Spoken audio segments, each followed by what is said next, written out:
আব্বু যাও তোমার বাবার কোলে যাও। আসসালামু আলাইকুম। আয়াস মমির নতুন আইটি ব্লগ দেখার জন্য আপনাদের স্বাগত জানাচ্ছি। সব রান্নার ঘরে আমার এলোমেলো অবস্থা। কেন অবস্থা, কি জন্য এরকম বলছি। রান্না বসাবো, এই যে মুরগি কেটে নিয়েছি, মুরগি রান্না করব। আলু দিয়ে যে পেঁয়াজ ছুলে নিয়েছি, আলু দিয়ে গরু মাংস রান্না করব, মাছ ভুনা করব, ডিম এখনো বের করিনি, ডিম ভুনা করব, পটল ভাজি করব, কাঁকড় ভাজি করব, ডাল ভর্তা করব। সব এই যে কাটাকাটি করে নিয়েছি, এখন আস্তে আস্তে বসিয়ে দেবো। আর ওই যে যাবো আমার দেবরের বাসায়, আমার দেবরের বাচ্চা হয়েছে, তো ওর বাসায় যাবো। তো যেহেতু ভাবলাম আমরা যাবোই, তাহলে কিছু রান্না বান্না করে নিয়ে যাই, তাহলে হবে কি ওর কষ্ট হবে না। আমরা সবাই খেয়ে দিয়ে যা থাকবে ওরাও রাতে বা 2-1 দিন হয়তো বা খেতে পারে, যদি ওর যে একটু সাহায্য হবে। তো আমি এখন রান্নাবান্নাটা শুরু করে দিচ্ছি। আসলে রান্নার যখন চাপ অনেকটা বেশি হয় তখন তো মেসি অবস্থা হয়ে যায় রান্নাঘরের, তো কিছু করার নাই, রান্নাটা হয়ে যায় তারপর তো সব পরিষ্কার করে গোছাবই। গরু মাংস রান্না করবো, এই জন্য যে তেলে পেঁয়াজটা একটু ভালো করে নরম ভেজে নিচ্ছি, একটু লবণ দিয়ে দিয়েছি, এবার মশলাগুলো দিয়ে দেবো। আদা রসুন দিয়ে দিলাম, আদা রসুন এখন পেঁয়াজের সাথে খুব ভালো করে ভেজে কাঁচা গন্ধটা দূর করে নেব। এরপর যে হলুদ মরিচ জিরা গুঁড়া যা যা ওগুলো দেবো।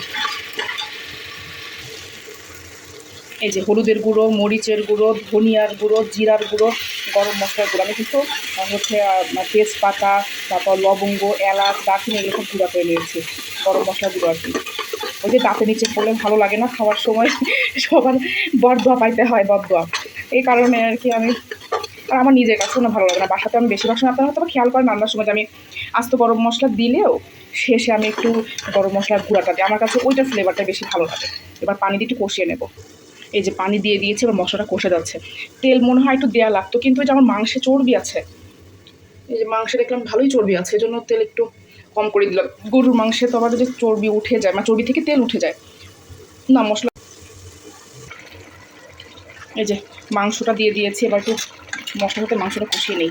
আসলে মাংস 3 কেজি মাংস, 3 কেজি না 3.5 কেজি মাংস, তো এখন এটা এক হাত দিয়ে মোবাইল ধরে আর এক হাত দিয়ে মশলার সাথে মানে মিক্স করাটা আসলে কষ্টের। আচ্ছা দেখলেন তো, আমি আগে ভালো করে মশলার সাথে মাংসটা মাখিয়ে নিই, তারপর দেখাচ্ছি কষানোর পরে অবস্থা। এই যে মশলার সাথে মাংসটা মিক্স করলাম, এবার আমি যে এমনি ঢাকনা দিয়ে দিচ্ছি। এই যে মাংস কষানো চলছে এই পাশে চুলায়, আর এই পাশে আমি রান্না বসিয়ে দিই আরেকটা। আর এই যে এই পাশে চুলায় মুরগিটা বসাবো, ওই জন্য যে তেল লবণ পেঁয়াজ দিয়ে দিয়েছি। দুই চুলায় না বসালে আমি আসলে সময় চালাতে পারবো না। রাত হয়ে গেছে, প্রায় 9:30 বেজে গেছে। এখন রান্নাগুলো করে রাখলে সকালবেলা আমার রেডি করে চলে যেতে পারবো খাবারগুলো নিয়ে। মশলাগুলো দিয়ে দিই, আদা রসুন দিলাম, এবার মশলার সাথে ভালো করে একটু ভেজে নিই। আদা রসুন করে দিলে তারপরে হলুদ গুঁড়া মরিচের গুঁড়া এগুলো সব দিয়ে দেবো। এই যে হলুদের গুঁড়া, মরিচের গুঁড়া, জিরার গুঁড়া আর গরম মশলার গুঁড়া দিয়ে দিলাম। এবার ভালো করে মশলাটা কষিয়ে নেব। মশলাটা কষানো হয়ে গেছে, তেল উঠে এসেছে মশলার উপরে, এবার মাংসগুলো দিয়ে দেবো। আমার মনে হচ্ছিল কি মুরগি কি কম হয়ে গেল, আমি 3.5 কেজি গরুর মাংস নিয়ে যাচ্ছি, মুরগি আমার মনে হয় আরেকটা থাকলে সাথে ভালো হতো, তাহলে হয়তো 2-1 দিন রেখে খেতে পারত, তাই না? ভুল হয়ে গেল। এখন আসলে কিছু করার নাই, রান্না বসিয়েও দিয়েছি। আর এখন এত রাত হয়ে গেছে, এখন বাজারে যে মাংস আনা সম্ভব না, কারণ বাসায় আমার একটা মুরগি ছিল। ওই যে আমরা তো সবসময় খাওয়ার জন্য যে রাখি ফ্রিজে, ওখান থেকে একটা মুরগি ছিল, ওটা নামিয়ে নিয়েছি। আর সকালবেলায় মানে মুরগি এনে রান্না করে আবার ঠান্ডা করে নিয়ে যাওয়াটা আসলে একটু কষ্ট হয়ে যাবে। আচ্ছা থাক, যা হয়েছে হয়েছে, আবার যখন যাবো বেশি করে রান্না করে নিয়ে যাবো। এবার একটু ভালো করে কষিয়ে দিয়ে তারপর পানি দিয়ে দেবো। আলু দিয়ে দিয়েছি, আলুর সাথে মাংস একসাথে ভালো করে কষিয়ে পানি দিয়ে দেবো। আর একটা সোনালি মুরগি তো রান্না হতে বেশি একটা সময় লাগবে না, এই জন্য আর কি আলুটাও একসাথে কষিয়ে নিচ্ছি।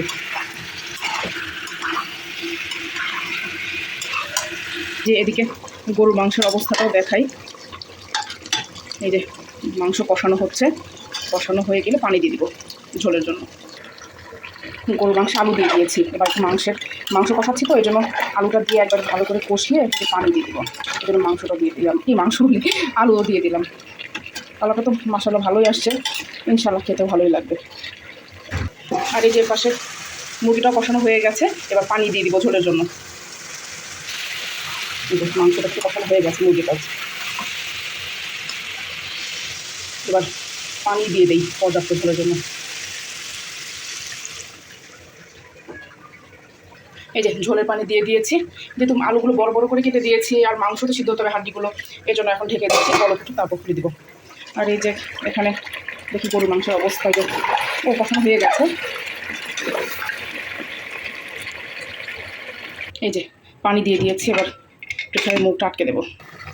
এই যে মুরগিটা বলক চলে আসছে। যে এবার মুরগি মাংসটা প্রায় হয়ে গেছে, ঝোলটা শুকিয়ে আসছে। আর এখানে আমি মাছ হলুদ দিয়ে লবণ আর মরিচের গুঁড়া দিয়ে মাখিয়ে রেখেছি, এটা ভেজে ভুনা করব। এই যে মুরগি রান্নাটা কমপ্লিট, অল্প একটু ঝোল রেখেছি, এটুকু ঝোল না হলে তো আর ভাত খেতে পারবে না। এই যে গরু মাংস রান্নাটা কিন্তু আমার কমপ্লিট হয়ে গেছে। এপাশেও যাক, দুটো রান্না তো আমার হয়ে গেল। ক্যামেরা ছিল তখন আর কি মাছগুলো ভেজে নিয়েছি। এই যে এবার মাছগুলো কিন্তু আমি দিয়ে দিয়েছি চুলায়। এবার এটা হয়ে যাক, এটা হয়ে গেলে আজকের মতো আমার রান্না কমপ্লিট হবে। এই যে মাছ ভুনাটা হয়ে গেছে, উপরে আমি জিরার গুঁড়া দিয়ে দিয়েছি। এবার চুলাটা অফ করে দেবো। এই যে মাছ ভুনাটা কমপ্লিট, একদম মাখা মাখা ঝোল রেখেছি, হয়ে গেছে। এই যে এখন এই যে মাংস আর হচ্ছে মাছ রান্না হয়ে গেছে। তো আয়নের বাবাকে বললাম তুমি একটু উঠাও, আমার ভালো লাগছে না, মানে রান্না টান্না করে এখন এত ক্লান্ত লাগছে, তো এই জন্য আর কি ও আমাকে একটু হেল্প করছে। বাবা কি করছো তুমি? ওগুলো রেখে দাও, দুষ্টুমি করে না বাবা। দিবে না? তুমি তোমার সোনা পাখি, তাই না?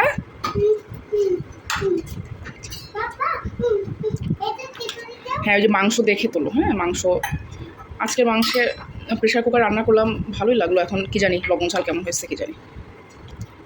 আমার আব্বু বলে কি প্রেশার কুকারে মাংস ভালো লাগে না খেতে। তোমার কি মতামত? এবার ঝোল দাও। দেখো আবার যে মুখ আটকালে আবার কিন্তু ভিতরে বসে যাবে। ওই এই বাটিতে যেটুকু আটুক, আর বাকিগুলো যে আরও বাটি আছে, টিফিন ক্যারিয়ারের বাটিগুলো ছোট, মানে আমার রান্না অনুযায়ী বাটি ছোট হয়ে গেছে। এখন দেখি যদি টিফিন ক্যারিয়ারে যদি না হয় তাহলে বক্সে করে নিতে হবে। এই যে গরুটা করলাম, এক বক্স বাড়লাম। এখন এই বক্সে মুরগি যার কথা বলছে আয়নার আব্বু, যেটাকে দিয়ে দেখি, তারপরে গরু মাংস দরকার হয় অন্য আরেকটা বক্সে দিব আর কি। এখন মাংস তরকারি রান্না করে ফেলেছি বেশি, এখন মানে বক্সে আর হচ্ছে না। আসলে বড় বক্স বাসাতে আর নাই। ওই যে দাও রান থোড়া, এগুলো দাও, লেগ পিসগুলো।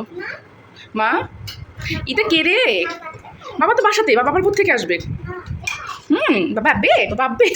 আচ্ছা, এটা কি সুন্দর করে কথা বলে, মাশাল্লাহ মাশাল্লাহ। এই যে এই দুইটাতে হচ্ছে মুরগি দিলাম, এটাতে গরু মাংস। আরও দুইটা মানে বাটি আছে, তো আয়নের বাবাকে বললাম যে ওই দুইটা বাটিতেও গরু মাংস দিই। আমি অন্য একটা বক্সে মাছটা নেওয়ার চেষ্টা করি, দেখি কোথায় কিসে নেওয়া যায়। এরকম আরেকটা বক্স হলে আমার গরু মাংস সুন্দর মতো দেওয়া যেত আর কি। এখন দেখা যাক, যেভাবে যা হবে সেভাবেই তো করতে হবে।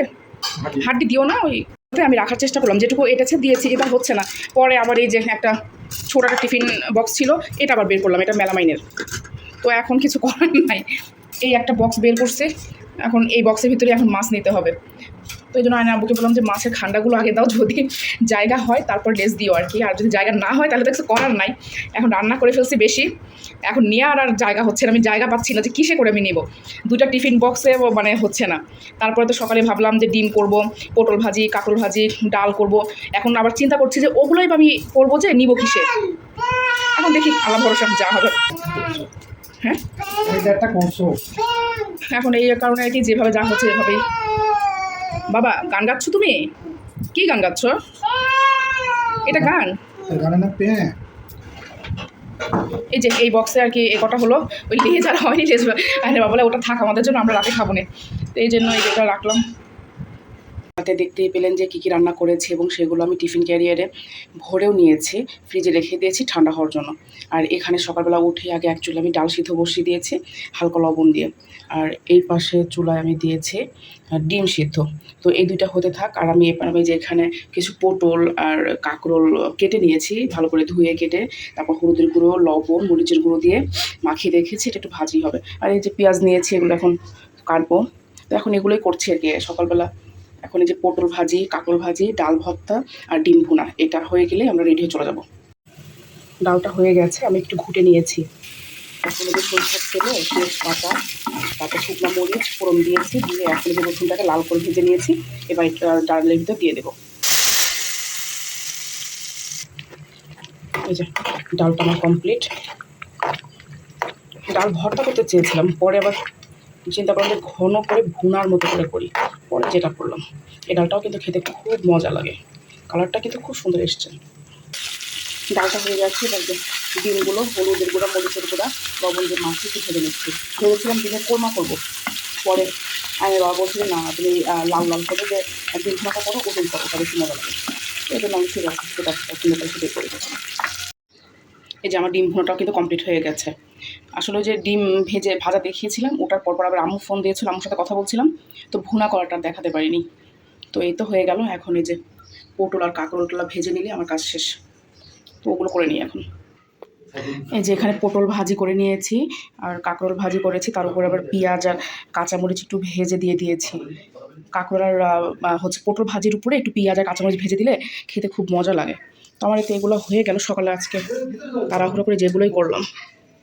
এখন এগুলো একটু ঠান্ডা হলে সব আমি বক্সে করে নিব আর কি। আমরা অনেকক্ষণ আগে চলে এসেছি আমার দেবরের বাসায়, আর এই যে হলো সেই আমাদের মহারাজা, আমাদের ছেলে বাচ্চা। আমার দেবরের এটা প্রথম সন্তান, আর ও হচ্ছে আয়নের বাবার মামাতো ভাই।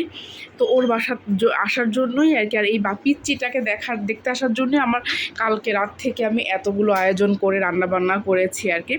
আর ওই যে দেখা যাচ্ছে কাড়াকাড়ি চলছে, লুটপাট অবস্থা আর কি, কে কী দিবে না দিবে এইগুলোই চলছে ওখানে।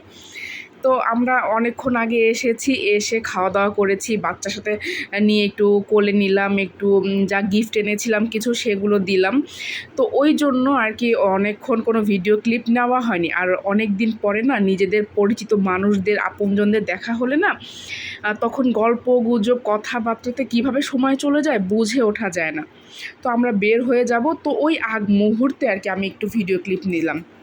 মাশাল্লাহ মাশাল্লাহ, আমার বাচ্চাটা, ছোট বাচ্চাটাকে কি সুন্দর করে চুমু দিয়ে দিল। আপনারা সবাই দোয়া করবেন এবং মাশাল্লাহ বলবেন, কোনো বদ নজর যেন ওদেরকে না ছুঁতে পারে। তো এই যে বাচ্চাটাকে দেখার জন্য আমরা এসেছি, আমার তো খুব ভালো লাগছিল, অনেক দিন পর ছোট বাচ্চাকে কোলে নিয়েছি। ওদের বাসার জানালা থেকে আমি বাহিরের ভিউটা দেখাচ্ছি, এত সুন্দর পরিবেশ। তবে মানে সামনাসামনি দেখতে যতটা সুন্দর, ভিডিওতে আপনারা অতটাও সুন্দর দেখতে পাচ্ছেন না আর কি। আর এই লোকেশনটা বলি, এটা হচ্ছে শেওড়াপাড়া যে মেট্রো রেলের স্টপেজটা আছে না, ওটার অপোজিটে। আর এটা হচ্ছে পুরাতন এয়ারপোর্টটা আর কি। এই জায়গায় আমি যতবারই ওদের বাসায় এসেছি এর আগে, মনটা ভরে যায় এখানে দাঁড়ালে, এত সুন্দর ঠান্ডা বাতাস। মানে আমি আমার দেবরকে বলছিলাম যে ভাই, কারোর যদি মনটা খুব খারাপ হয়ে থাকে না, এখানে যদি সারাদিন বসে থাকে বা দাঁড়িয়ে বাহিরের দিকে তাকিয়ে থাকে, মন ভালো হতে বাধ্য।